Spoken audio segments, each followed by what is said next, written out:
تو وہاں پر مجھے تو اندازہ نہیں تھا، ان کے آفس کے اندر ملاقات ہوئی افتخار بھائی کے، انہوں نے ذرا انتظام بڑے لیول کا کیا ہوا تھا، 50-60 کے قریب لوگ موجود تھے وہاں پہ. میں تو کبھی کسی پبلک گیدرنگ میں نہیں جاتا، میں تو سمجھ رہا تھا کہ ان کے گھر میں ہوگا 2-4 بندے ہوں گے. تو جب اتنے بندے، تو میں نے تھوڑا سا ناراضگی کا اظہار بھی بعد میں ان سے کیا، لیکن ان کی محبت تھی کہ انہوں نے انتظام بڑا اچھا کیا ہوا تھا ہر حوالے سے، کھانے کے اعتبار سے بھی، ڈیکورم کے پوائنٹ آف ویو سے بھی. اللہ تعالیٰ ان کو جزائے خیر دے، آمین.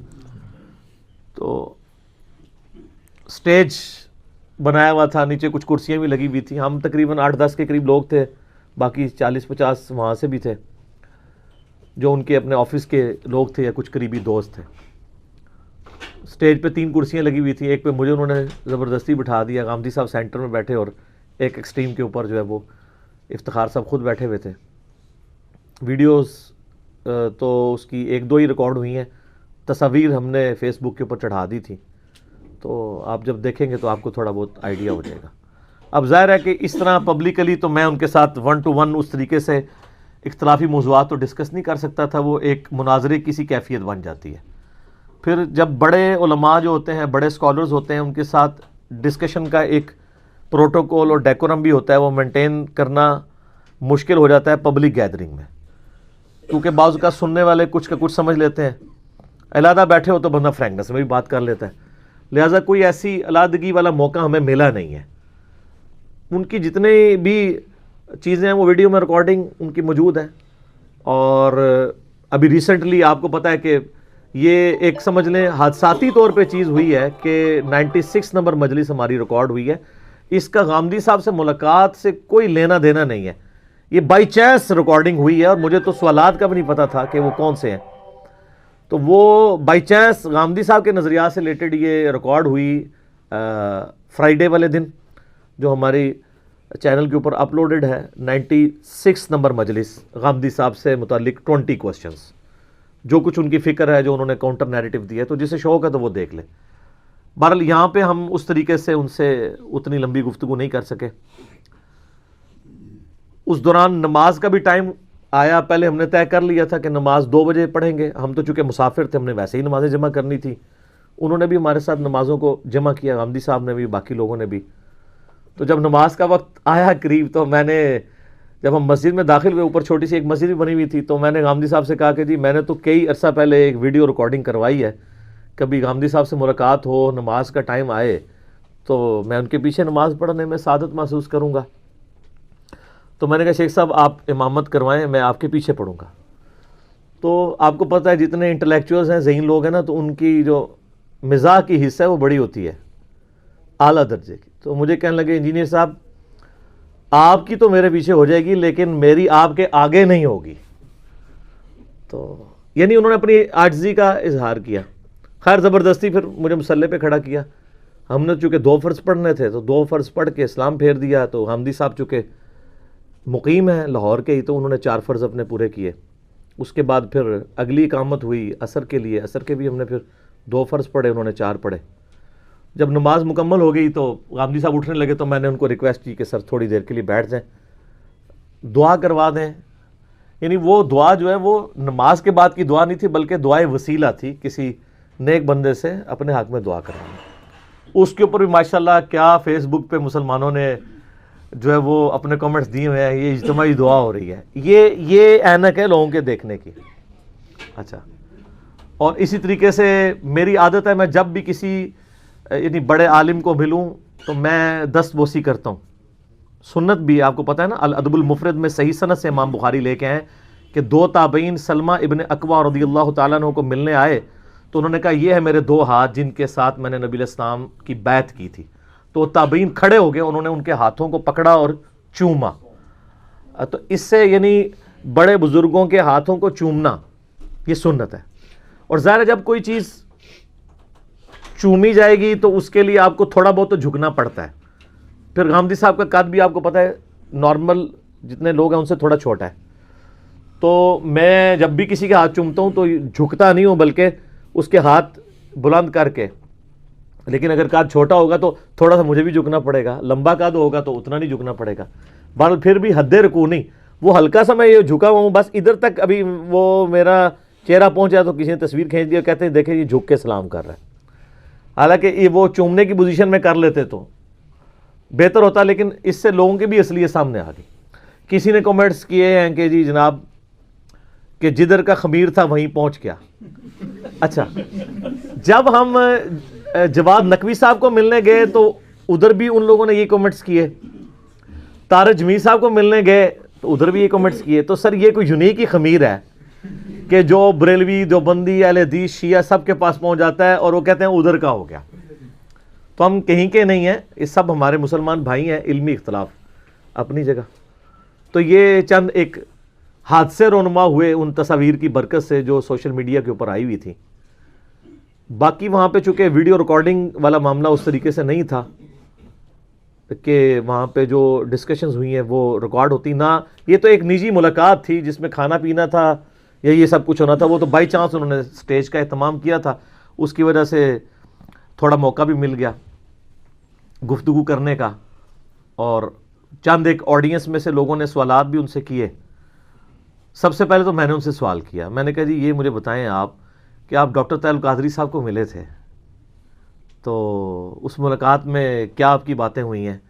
آپ نے ان کو عمر کے اس ایریے جس ایج کے وہ سٹیج پہ پہنچ چکے ہیں دعوت دی ہے جو ان کے نظریات ہیں؟ تو انہوں نے بتایا کہ انہوں نے سیاست سے تو فی الحال کہا ہے کہ میں نے توبہ کر لی ہے, باقی معاملات تو کہتے ہیں صرف عرض کر سکتے ہیں. پھر انہوں نے کلیئر کیا کہ یہ میری کو پہلی ملاقات نہیں تھی, جب وہ لاہور میں تھے تو 20 ملاقاتیں ہماری ہوتی تھیں, لیکن یہ پہلی دفعہ چونکہ اس کی تصاویر منظر عام پہ آئیں اس لیے زیادہ ہنگامہ کھڑا ہو گیا. تو بلکہ میں نے بھی ایک سوال مجھ سے ہوا تھا تو میں نے بتایا کہ یہ بڑی خوشائن بات ہے کہ چلے ملاقات تو ہوئی ہے. تو مجھے نہیں پتا تھا کہ پہلے بھی یہ چھپ چھپا کے ملتے رہے. یعنی مراد یہ کہ نجی طور پر وہ کہتے ہیں علمی اختلاف اپنی جگہ, ہم ملتے ہیں ایک دوسرے کے ساتھ نظریات بھی شیئر کرتے ہیں, سارے اس طرح کے بڑے علماء کے ساتھ رابطہ ہے. باقی منوانا تو ہمارا کام نہیں, آپ کو پتا ان کی ایک خاص طبیعت ہے, وہ اس سے آگے نہیں بڑھتے. تصویریں ڈال رہی ہیں آپ کی سب تصویریں ہیں کوئی جامعہ نوعدت سے ہے کتنی ملاقات ایسی ابھی تو یہ بنیادی تعلقات کے سماجی تعلقات ہیں, کوئی فخر نشر کرنے کی چیز نہیں ہے. اچھا, آپ کے بہت سے لوگوں کے ساتھ ذاتی تعلقات ملنا جلنا ہوتا ہے, برسوں ہمیں ایک دوسرے کے آتے جاتے رہتے ہیں. اس طریقے سے میں کیونکہ اسی ملک میں پلا بڑا ہوں اور سے ان کے ساتھ ایسے ہی تعلقات صحیح وہ اگر کسی طرح سے بیمار ہو گئے اس طرح سے ٹھیک ہو گئے میں بھی جاؤں گا میرے یہاں آ جاتے ہیں. ڈاکٹر طاہر القادری صاحب کے ساتھ 35-40 سال میں آنا جانا ہے. بچیوں بڑا چاہتے ہیں اس سے پہلے بھی ہوئی. اچھا, میں کیونکہ کینیڈا کافی عرصے کے بعد گیا, وہ بھی ضرور تھے. جیسے وہ اگر میرے یہاں آتے تو میں بھی ضرور ان کو مدد کرتا. انہوں نے بہت اصرار سے کہا کہ میں آؤ, پہلے بھی ملتے رہے. کھانا کھانے میں نے اپنی مصروفیات کی وجہ سے ان سے درخواست کی کہ میں چائے کے ایک کپ کرا دوں. تو ہمارے مشترک دوست ہیں ان کو بھی بہت اچھی طرح جانتے ہیں, مجھے بھی ان کے گھر پر وہ بھی آ گئے, میں بھی حاضر ہو گیا. خیر خیریت پوچھ لیں آپ کو کیا کر رہے ہیں اس پر کچھ تبادلہ خیالات ہو. سماجی تعلقات پر مبنی ملاقات ہے, اس سے زیادہ کچھ نہیں تھا. اچھا, ہم تو اور اس سے پہلے بھی بہت پتا. اچھا, یہ چیز ہمارے علم میں نہیں تھی پہلے بھی. پھر ہمارے آڈینس میں جتنے لوگ موجود تھے مختلف لوگوں نے مختلف سوالات کیے. اسامہ بھائی نے سوال ان سے کیا حدیث کے بارے میں کہ جی حدیث کو آپ حجت مانتے ہیں یا نہیں؟ تو انہوں نے کہا میں نے میزان کتاب میں سب کچھ لکھ دیا ہوا ہے, اس کو آپ غور سے پڑھ لیں. اس کے بعد پھر ہمارے سلمان بھائی تھے, انہوں نے سوال کیا کہ جی آپ کا جو جتنی بھی ویڈیوز ہیں یہ مینیجیبل فارم میں موجود ہونی چاہیے آپ کی ویب سائٹ اور یوٹیوب پہ. ان کا ویب سائٹ پہ تو ہم نے ڈال دی ہوئی ہیں اور یوٹیوب پہ اس کو مینیج کر لیں گے پلے لسٹ کے پوائنٹ آف ویو سے. اس کے بعد پھر ہمارے شہزاد بھائی نے بڑا اچھا سوال کیا. انہوں نے کہا کہ جی آپ سے اتنے تیکھے سوال ہوتے ہیں, آپ کو کبھی غصے میں نہیں دیکھا. کتنا ان کا لہجہ نرم ہوتا ہے, ایون جو سامنے علماء ہیں ان کے کانوں سے بھی دھواں نکل رہا ہوتا ہے. اچھا, پھر اس کے بعد ایک بابا جی نمودار ہو گئے وہاں پہ, ہر جگہ کوئی نہ کوئی ایسے لوگ موجود ہوتے ہیں, ایسے کریکٹر جن کا اپنا ایک محفل کو ایک خاص رخ دینا ہوتا ہے. لیکن یہ ایسے کسٹمر کے لیے جو آئیڈیل شاپ ہے وہ یہ والی ہے. لیکن وہ ایک سادہ سی شریفانہ سی شاپ کے اوپر ایک بابا جی پہلے تو پیچھے بیٹھے تھے, پھر وہ آگے آ گئے. انہوں نے آگے کہا کہ جی غامدی صاحب قادیانی کافر ہیں یا مسلمان ہیں؟ تو غامدی صاحب نے کہا کہ جو شخص اپنے آپ کو مسلمان کہتا ہے, میری جورسڈکشن نہیں ہے کہ میں اسے کافر کہوں, میں صرف اس کے عقیدوں کا کفر اس پہ واضح کر سکتا ہوں. باقی یہ پیغمبر کے پاس اللہ کی وحی کی تائید کے ساتھ اتھارٹی ہے کہ اس نے حجت تمام کر دی, تو اس کی بنیاد پہ وہ کسی کو کافر کہہ دے. تو اس نے کہا نہیں, آپ قادیانیوں کو مسلمان سمجھتے ہیں؟ انہوں نے کہا میں قادیانیوں کا جو ختم نبوت والا عقیدہ ہے, چاہے وہ ہو یا کشف اور الہام کے ذریعے کوئی نبی علیہ السلام کے بعد کسی قسم کی بھی اللہ اور بندے کا تعلق مانتا ہے, میں اس عقیدے کو کفر سمجھتا ہوں. اب اس کے بعد گنجائش رہ جاتی ہے. وہ کہنے لگا نہیں, آپ کہیں قادیانی کافر ہیں, یعنی وہ اپنا لقمہ ان کے منہ میں ڈالنا چاہتے تھے. انہوں نے کہا میں اس عقیدے کو کفر مانتا ہوں, لیکن کسی کو کافر کہنے کی جورسڈکشن میرے پاس نہیں ہے. تو پھر وہ میری طرف ہو گئے. انہوں نے کہا جی انجینئر صاحب جواب دیں گے. ان کو تو پتا انجینئر صاحب پھر کی کرن گے, تو وہی کٹن گے نا کرنا ہے چوں. تو اچھا, یہ اس دوران جتنے سوالات ہو رہے تھے میرے بھائیوں کو پتا ہے, مجھ سے جو بھی بڑا عالم کی ملاقات ہوتی ہے وہ ایک چیز ضرور فیڈ بیک دیتا ہے کہ جی میں جب بھی کسی بڑے بندے کے پاس بیٹھا ہوں نا تو میری عاجزی عروج پر ہوتی ہے. ویسے آپ لوگ جب آتے ہیں نا تو آپ لوگ تو میرے سیدھے ہو جاتے ہو نا, میں اس طرح نہیں کرتا ہوں, خاموشی سے. وہاں بھی کئی سوال مجھے پٹ ہوئے, میں نے کہا غامدی صاحب بیٹھے, میں نے کیوں جواب دینا, یہ دیں گے. ایک آدھ کا میں نے زبردستی جب انہوں نے زور لگایا تو دیا. لیکن یہاں مجھے نظر آیا کہ یہ بابا جی جو ہے نا یہ میرے گاہک ہیں. میں نے غامدی صاحب سے کہا جی آپ اتنی دفعہ مجھے کہہ چکے ہیں جواب دو, تو اس کا جواب میں ان کو دیتا ہوں. تو میں نے ان سے ایک سمپل کوشچن پوچھا. میں نے کہا جی آپ نے میری ویڈیوز دیکھی ہیں؟ کہتے ہیں ہاں جی بہت دیکھی ہیں. میں نے کہا وہ لا الہ الا اللہ اشرف علی رسول اللہ اور چشتی رسول اللہ والی ویڈیو دیکھی ہے؟ کہتے ہیں ہاں جی دیکھی ہے. تو میں نے کہا اس کے جواب میں جو بریلویوں دیوبندیوں نے جسٹیفائی کیا ہے ان کلمات کو, وہ کراچی کے ایک مفتی نے, کہتے ہیں ہاں جی میں نے وہ بھی دیکھی ہے. تو میں نے کہا پھر آپ کا کیا خیال ہے؟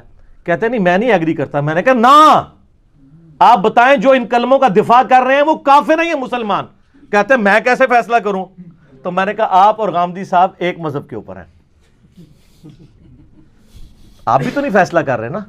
تو میں نے کہا آپ اور غامدی صاحب ایک پیج کے اوپر ہیں, آپ کا اسکول آف تھاٹ ایک ہے. ہاں میں کہتا ہوں کہ یہ بھی عقیدہ کفریہ, وہ بھی عقیدہ کفریہ. تو غامدی صاحب کی ایک عادت ہے کہ وہ عقیدے کا کفر واضح کرتے ہیں, اس کے بعد حکم نہیں سناتے. اور میں نے کہا آپ بھی دیکھ لیں, تھوڑی دیر پہلے آپ ماشاءاللہ اتنی لمبی زبان آپ کی تھی کہ آپ کہہ رہے تھے کہ جی کافر کہیں, تو اب آپ کیوں نہیں کافر کہتے ان کو؟ تو وہ خود بخود پھر ان کو بڑی اچھی طریقے سے پھر پوری مجلس ہی جو بولے نہیں دوبارہ سارے وہ اگلے سوال بھی انہیں ختم ہو گئے, کیونکہ انہوں جنی بار بول دینا تھا میں مائک کھوا کے میں جواب دینا سی. تو بلکہ غامدی صاحب نے وہاں پہ ایک دو سوال ایسے چل رہے تھے نا, تو غامدی صاحب نے کہا آپ انجینئر صاحب کو سنا کریں, میں تو بس اس طرح ہی بات کر سکتا ہوں, آپ نے پھکیاں لینی ہیں نا تو ان سے سنیں. پھکی کا لفظ انہوں نے استعمال کیا. انہوں نے کہا یہ پھکیاں دیں گے اور آپ کو جب آپ ایک بار انجینئر صاحب کو سنیں گے پھر آپ سنتے ہی چلے جائیں گے. الحمدللہ یہ ان کی شفقت تھی, اور میرے لیے اعزاز کی بات ہے ایک بڑے عالم کا اس طریقے سے ویڈیوز دیکھنا, اس کے اوپر کمنٹس کرنا, کیونکہ ان کا ایک خاص مزاج ہے نا, وہ اس سے آگے نہیں بڑھتے. ہم تو میں نے بلکہ ان کو ریکویسٹ بھی کیا کہ آپ کئی معاملات میں گرے ایریا میں رہتے ہیں, وہ کہتے ہیں بس میرا کام اتنا ہی ہے لوگوں کو ایجوکیٹ کرنا. میں ہر معاملے میں آپ کو بتا بلیک اینڈ وائٹ بالکل لکیر کھینچتا ہوں تاکہ ایک نوجوان کو راستہ ملے کہ کدھر جانا ہے. اسی دیکھیں لوگ کتنے بولڈ ہو گئے ہیں. وہ جب میرے خلاف علماء ویڈیوز ریکارڈ کرا رہے ہو کہتے ہیں اتنے بڑے بڑے علماء کے نام اس طرح لے رہا ہوتا ہے جیسے گلی محلے کے. ان کو پتہ ہی نہیں ہے کہ ان علماء نے جو کام ڈالا ہوا ہے, تو میری نظر میں ان کی کیا اوقات ہوگی, میں ان کو کیسے اس طریقے سے رسپیکٹ دوں. گالی نہیں نکالتے, صاحب کا لفظ استعمال کرتے ہیں, لیکن وہ کہتے ہیں پورے پروٹوکول لگائے رحمت اللہ علیہ کے فلاں فلاں کے. تو یہ تو نہیں, ہمیں تو پتہ ہے انہوں نے دین کے ساتھ کیا کام ڈالا ہوا ہے, تو ہمارا اتنا ہی ان کو رسپیکٹ کے ساتھ نام لے لینا ہی کافی ہے. تو یہ ایک وہاں پہ ایک انٹرسٹنگ واقعہ ہوا وہ بابا جی والا, جو ایک مزیدار تھا, اور اس کے اوپر کلیپنگ بھی کی لوگوں نے. ان کو آئیڈیا ہوگا کہ ہاں یار یہ پھر ایک بندے نے جرابوں پہ مسے والا مسئلہ پوچھا، گاندھی صاحب نے کہا بالکل ٹھیک ہے، جرابوں میں مسا کیوں نہیں ہوتا. میرا کلپ بھی اس پہ میرے خیال ہے ملینز آف پیپل دیکھ چکے ہیں. فیس بک پہ تو 6 لاکھ سے زیادہ ہو چکا ہے. اس دفعہ ہم نے اپلوڈ کیا تھا جرابوں پہ مسا کے حوالے سے، پورا ایک مسئلہ میں نے کلیئر کیا ہے. امت سے ان لوگوں نے آسانی چھینی تھی. پھر ایک اور بھائی کھڑے ہوئے، انہوں نے سوال کیا کہ یہ بتائیے کہ یہ قرآن کے اتنے ترجمے ہیں، ہم کس کا ترجمہ پڑھیں، کس کو چھوڑ دیں؟ علماء تو روند ڈال کے بیٹھ جاتے ہیں فلاں کا پڑھیں.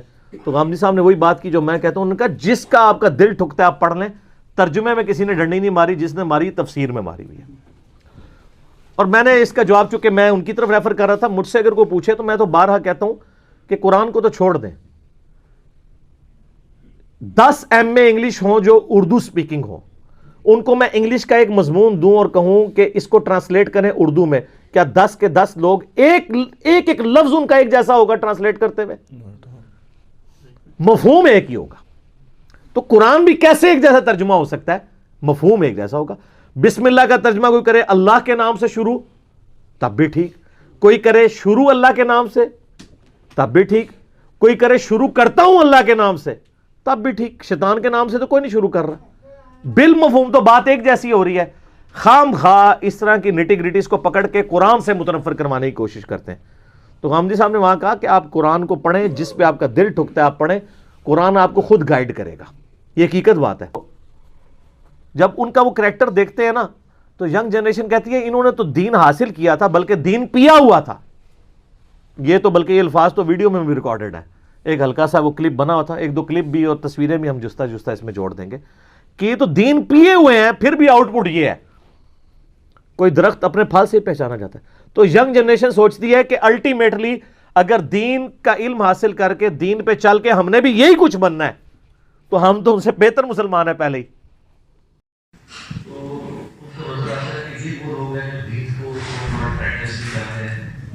دین کا علم بھی رکھتے ہیں بلکہ وہ دین کو پیے ہوئے ہیں.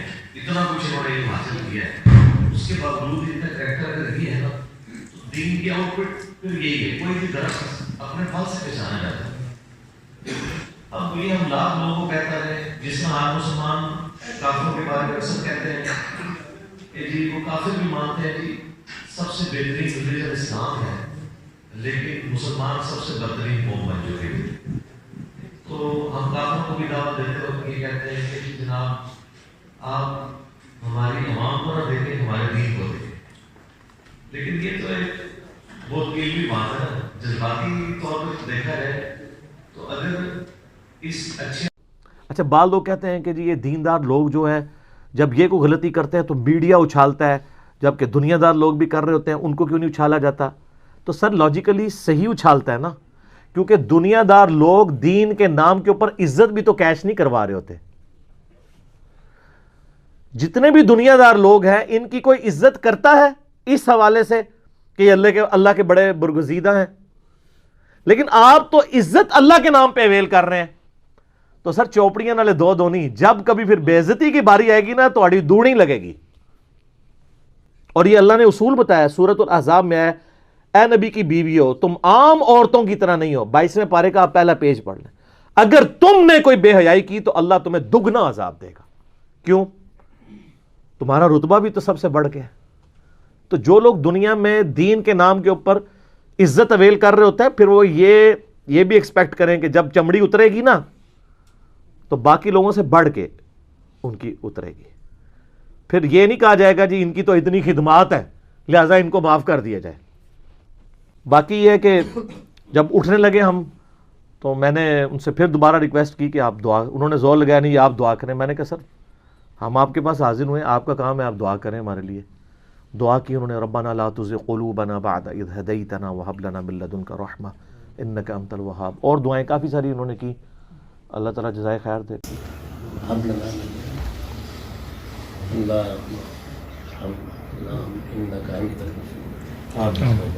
پروردگار ہم پر رحم فرما، خطاؤں سے درگزر فرما، اپنی خاص عنایتیں قائم رکھ، ہمیں توفیق دے تیری سیدھی راہ کو پائیں، اس پر چلیں، اس کے تقاضے پورے کریں اور ہمیشہ اپنی اصلاح کریں. پھر میں نے دست بوسی کی اور پھر ہم وہاں سے رخصت ہوئے. پھر باہر بھی نکل کے جو قریبی لوگ تھے سارے جو آئے ہوئے تھے, ایک گروپ فوٹو بھی ہم نے اس میں, ایک یادگار تھی. دوبارہ شاید پتہ نہیں موقع ملتا ہے کہ نہیں ملتا.